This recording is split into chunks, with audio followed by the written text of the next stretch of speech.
Hello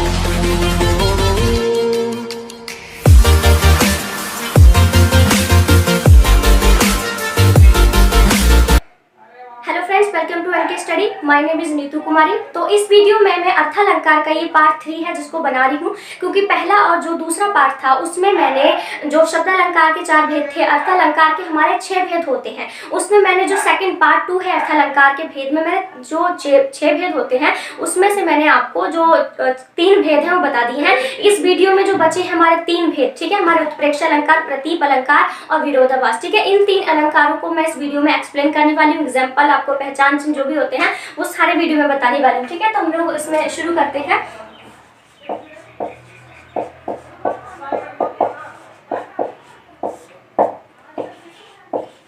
अर्थालंकार के भेद, ये मेरा आज का पार्ट 3 है हिंदी का, ठीक है। उसमें मैं आज आपको उत्प्रेक्षा अलंकार, ठीक है, दूसरा विरोधाभास,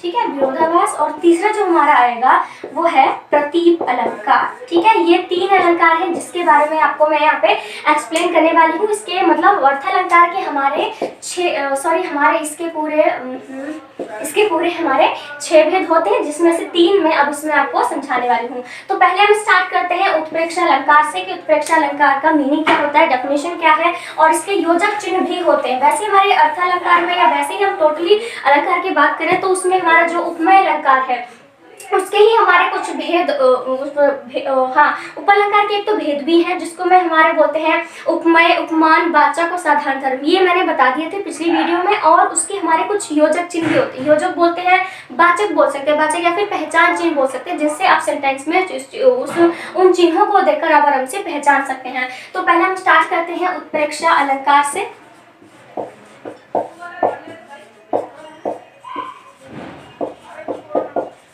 ठीक है, उत्प्रेक्षा अलंकार की मैं करती हूँ परिभाषा कि उत्प्रेक्षा अलंकार की, ठीक है, क्या होता है। ओके, तो लिखा है कि जहां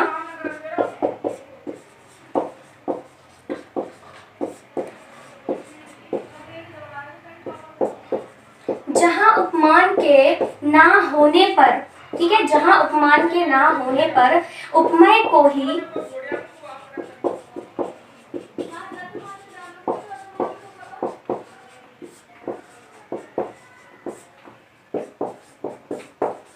ठीक है, उपमेय को ही उपमान मान लिया जाता है, वहाँ हमारा उत्प्रेक्षा अलंकार होता है, ठीक है, उत्प्रेक्षा अलंकार होता है।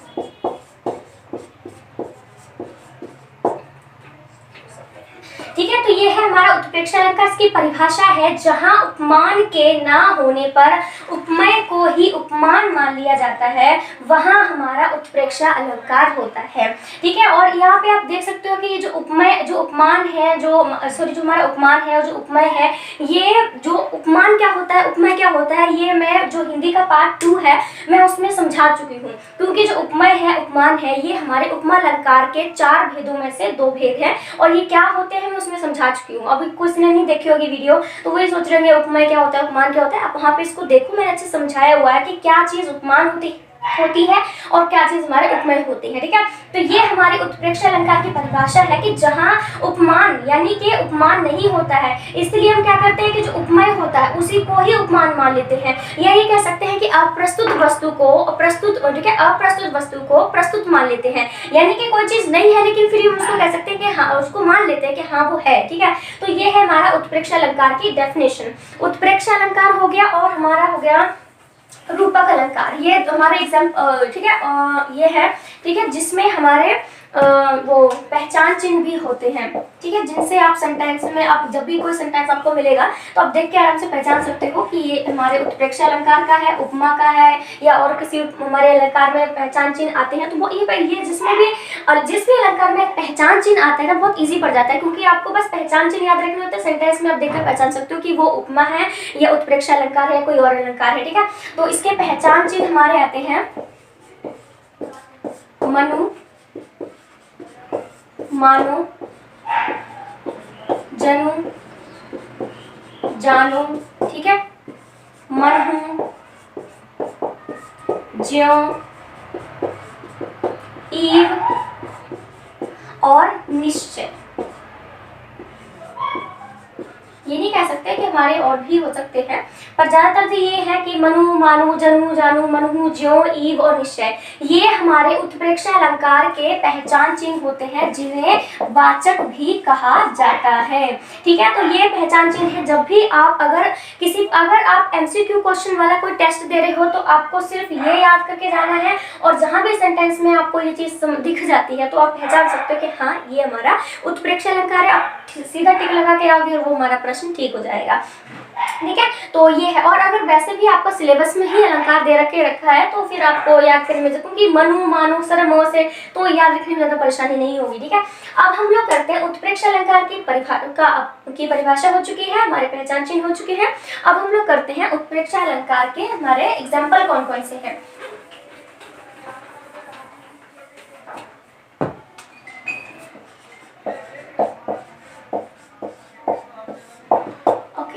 पहला एग्जाम्पल है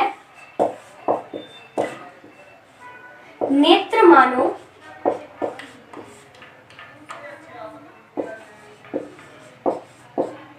नेत्र मानो कमल है। यहाँ पर ये कह रहे हैं कि मानने को कह रहे हैं कि जो नेत्र है मान लो वो कमल है। ठीक है, यानी कि नेत्र मानो कमल है, सेंटेंस यही कह रहा है। और यहाँ पर आप चीज देख सकते हो, मानो, मैं अभी आपको बता के हटी हूँ कि ये उत्प्रेक्षा अलंकार की पहचान चिन्ह में मनु, मानो, जनु। ठीक है, तो आपको जहां पे भी सेंटेंस में ये चीज दिख जाती है, आपको सेंटेंस में दिख रहा है कि नेत्र मानो बोल रहा है, तो यानी कि यहाँ पर हमारा उत्प्रेक्षा अलंकार हो जाता है। इसका एक और एग्जाम्पल लेती हूँ मैं।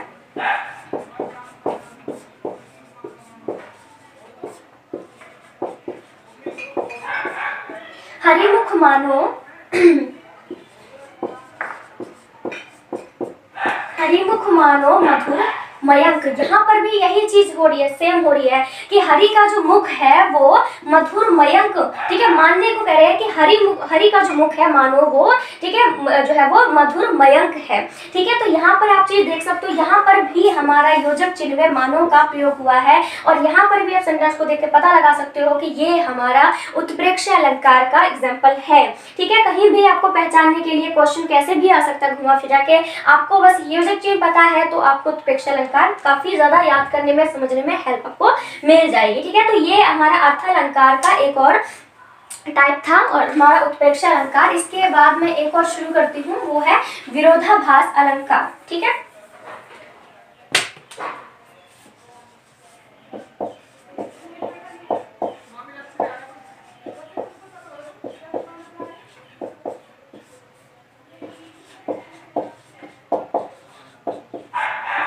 विरोधाभास अलंकार। ये जो विरोधाभास अलंकार है ये दो शब्दों से मिलकर बना है, विरोध, हाँ मतलब दो शब्दों से मिलकर भी उसको कह सकते हैं और संधि विच्छेद भी कर सकते हैं। ये भी हमारे 2 मार्क्स में 1 मार्क्स में क्वेश्चन आ सकता है कि विरोधाभास का आप संधि विच्छेद करो तो ये विरोध प्लस आभास। ठीक है, और आभास क्या होता है कि हमारे अंदर से किसी चीज के होने का एकदम फीलिंग्स ही आना। बड़े बूढ़े भी कहते हैं कि मुझे ऐसा कुछ महसूस हो रहा है, कई बार चीजें हो भी जाती हैं। यहाँ पे ये कह रहा है कि जो विरोधाभास है ये हमारा 2 शब्दों से मिलकर बना है, विरोध प्लस आभास। और आभास का मतलब होता है किसी चीज के होने के अंदर से एक महसूस हो जाना, कोई चीज फीलिंग आना कि हाँ वो चीज हो रही है या होने वाली है। ठीक है, तो ये चीज हम विरोधाभास कहते हैं। इसका मतलब क्या होता है? इसका मतलब होता है हमारा विरोधाभास का कि किसी भी चीज को, ठीक है, इसमें मतलब होता है कि किसी भी चीज के होने का, विरोधाभास का मतलब है कि कहीं पर कोई विरोध होता नहीं है लेकिन हमें आभास होता है कि वहां पर वो विरोध हो रहा है या है। ठीक है, लेकिन कहीं पे विरोध होने का आभास होना, बल्कि जबकि लेकिन विरोध का कोई वहां पे ऐसी सिचुएशन बनी हुई नहीं है। ठीक है, तो ये विरोधाभास का हमारा मतलब आ जाता है। अब हम लोग करते हैं इसकी परिभाषा की, विरोधाभास की परिभाषा क्या होती है।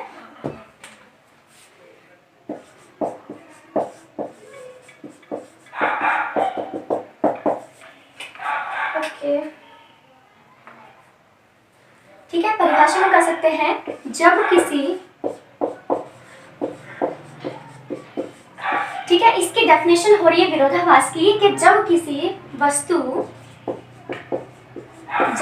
वस्तु का वर्णन करते समय, ठीक ठीक है, जब किसी वस्तु का वर्णन, ठीक है, जब किसी वस्तु का वर्णन करते समय या करने पर, ठीक है, करते समय विरोध ना होते हुए भी, हम यहाँ पे करने पर करेंगे तो बेटर रहेगा, ठीक है, जब किसी वस्तु का विरोध करने पर, ठीक है, तो कहा है कि जब किसी वस्तु का विरोध, ठीक है, जब किसी वस्तु का वर्णन यानी कि एक्सप्लेनेशन करने, ठीक है, लिखा है कि एक्सप्लेनेशन करने पर विरोध, ठीक है, ना होते हुए भी, विरोध ना होते हुए भी विरोध होने का आभास होता है, विरोध होने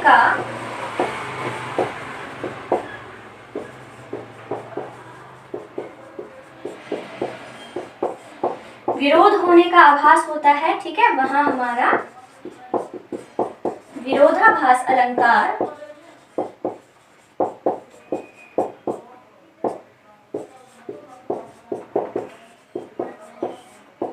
होता है, ठीक है। विरोधाभास का मतलब यही है, विरोध का आभास होना है नहीं, लेकिन सिर्फ यहाँ पे वही है, विरोध का आभास हो रहा है, हमको विरोध नहीं हो रहा है, बस अंदर से फीलिंग आ रही है कि विरोध हो रहा है लेकिन हो नहीं रहा है, ठीक है। तो परिभाषा यही कह रही है कि जब किसी वस्तु का वर्णन करने पर विरोध ना होने पर भी, विरोध ना होते हुए भी, विरोध नहीं होता है फिर भी विरोध होने का आभास होता है, वहां हमारा विरोधाभास अलंकार होता है, ठीक है। इसका एग्जाम्पल लेते हैं। इसका मीनिंग हो गया कि जो विरोधाभास है ये दो शब्दों से मिलकर बना है, ठीक है, विरोध प्लस आभास, ठीक है। अब इसकी परिभाषा हो चुकी है, मैं इसका एग्जांपल लिखती हूँ।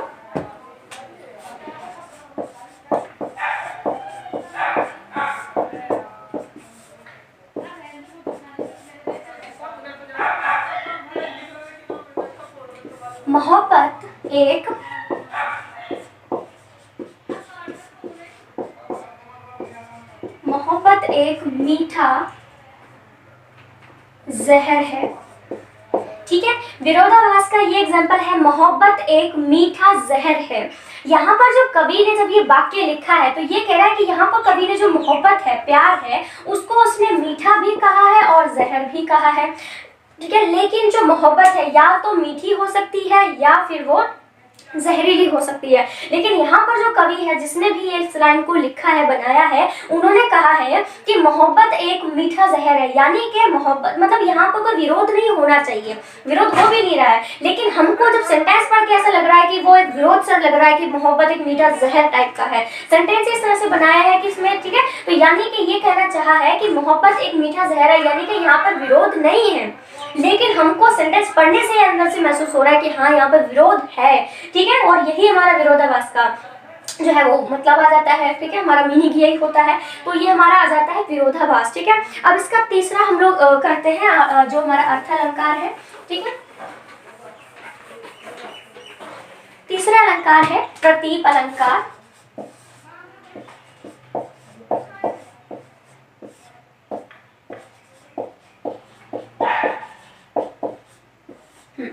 प्रतीप अलंकार का अर्थ होता है, इसका मीनिंग होता है उल्टा या विपरीत। इस सेंटेंस के बारे में जो खासियत है वो ये है कि यह अलंकार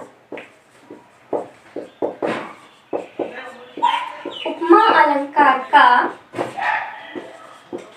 यह अलंकार उपमा अलंकार का उल्टा होता है। आपको अगर परिभाषा प्लस एग्जाम्पल है तब समझ में आएगा कि उल्टा किस प्रकार से है, ठीक है।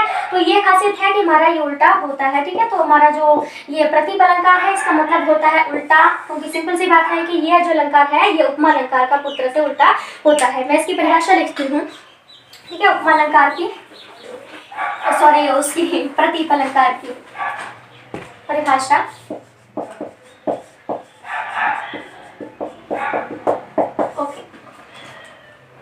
प्रतीप अलंकार की परिभाषा क्या हो सकती है?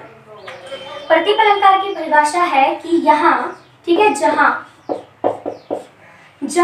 उपमान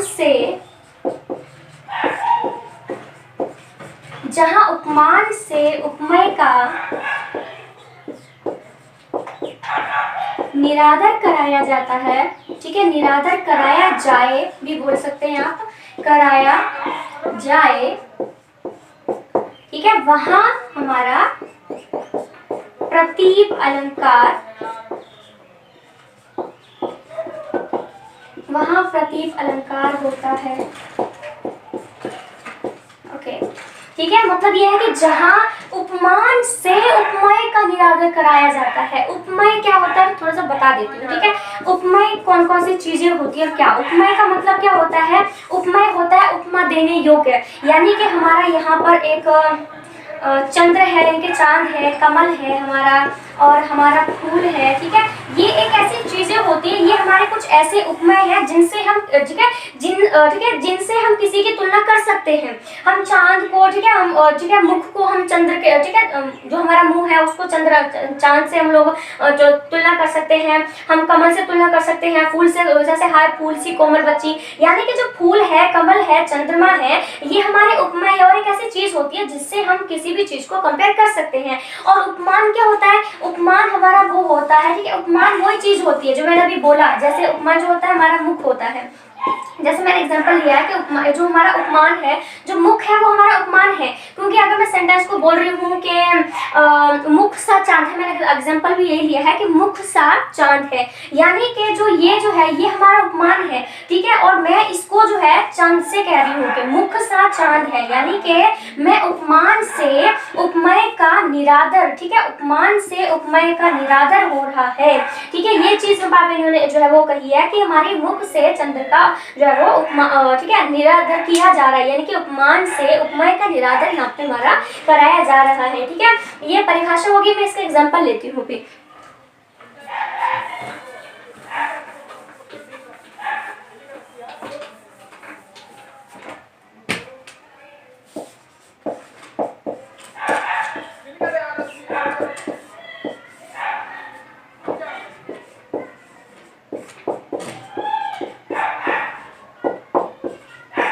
मुख सा चांद है, यहाँ पर क्या होता है, आप ये समझने लगे होंगे अब कि यहाँ पर सा आया है तो ये हमारा उपमा अलंकार है, लेकिन आपको सेंटेंस को समझना पड़ेगा पहले, खुद ही उसका अंदर एक मतलब उसका एक्सप्लेनेशन दिमाग में बनाओ, तब जाके पता चलेगा कि ये उपमा अलंकार है। क्योंकि आप सिर्फ ये चीज देखने की कोशिश करोगे यहाँ सा है और चल भाई उपमा अलंकार, नहीं। यहाँ पर हमारे प्रतीक का मतलब क्या था कि हमारे उपमान से उपमेय का निरादर कराया जा रहा है, ठीक है। अगर यहाँ पे हम यहाँ पे उपमा अलंकार तब होता जब मैं यहाँ पर ये कहती कि यहाँ उपमा अलंकार तब होता जब मैं कहती कि चांद सा मुख है, यानी कि चांद के जैसा मुख है। लेकिन यहाँ पे क्या कह रहे हैं, वो कह रहे हैं कि मुख जो है, ठीक है, यहाँ पे कह रहे हैं, ठीक है, हाँ चांद सा मुख है, यानी कि जो मुख है वो चांद के जैसा है। लेकिन यहाँ पर ये कह रहे हैं कि जो मुख है, ठीक है, वो यहाँ पे कह रहे हैं कि जो चांद है वो मुख के जैसा है। उपमेय एक ऐसी चीज है जिससे हम और चीजों को कंपेयर कर सकते हैं, लेकिन मुख को नहीं कर सकते, आप नहीं कर सकते हो, ठीक है। यहाँ पर ये, लेकिन यहाँ पे ये कह रहे हैं कि जो चांद है उसको कह रहे हैं कि जो इतना बड़ा चांद जिसके हम इतनी सारी उपमाएं देती हैं उसको बोल रहे हैं कि चांद जो है वो मुख के जैसा है। तो यहाँ पर जो उपमेय है उसका निरादर उपमान से कराया जा रहा है। और प्रतीप अलंकार का मतलब ही, परिभाषा ही यही थी कि जहाँ हमारा उपमान से उपमेय का निरादर कराया जाता है, ठीक है। ये हमारा तीसरा एग्जाम्पल था अर्थ अलंकार का, ठीक है। और ये हमने बनाया है आज का, ये लास्ट है पार्ट, ठीक है, पार्ट 3। क्योंकि इसका मतलब ये है कि मैंने पार्ट 3 इसलिए बनाया क्योंकि वीडियो बहुत ज़्यादा बड़ी हो जाती है और लोग उसको पूरा टाइमिंग देखते हैं और बोर हो जाते हैं, ज़्यादा सुनना पसंद नहीं करते हैं। तो अब क्या कर सकते हैं, इसलिए मैंने फिर भी थोड़ा कम करने की कोशिश की, फिर भी इतनी वीडियो लंबी हो ही जाती है। क्योंकि अगर आपको पूरा किसी कॉन्सेप्ट को लिया है, पूरा से समझाओ नहीं तो कोई फायदा नहीं बनता। इसलिए मैं वैसे टाइम की इतना टेंशन नहीं लेती, लेकिन फिर भी ये है कि मैंने कोशिश की है कि मैं इसको थोड़ा सा शॉर्ट जो है कर सकूँ। तो इसलिए मुझे ये पार्ट 3 जो है बनाना पड़ा है। तो ये हमारा लास्ट हो जाता है अर्थ अलंकार का। 6 होते हैं अर्थ अलंकार के और उसमें मेरे 3 रह गए, तो वो मैंने इसे यहाँ पे एक्सप्लेन कर दिया है। मतलब सिंपल सी बात है कि आपको ये समझ में आ गया हो, बड़ी अच्छी बात होगी। तो प्लीज़ लाइक शेयर और सब्सक्राइब जरूर कीजिएगा। Thank you so much.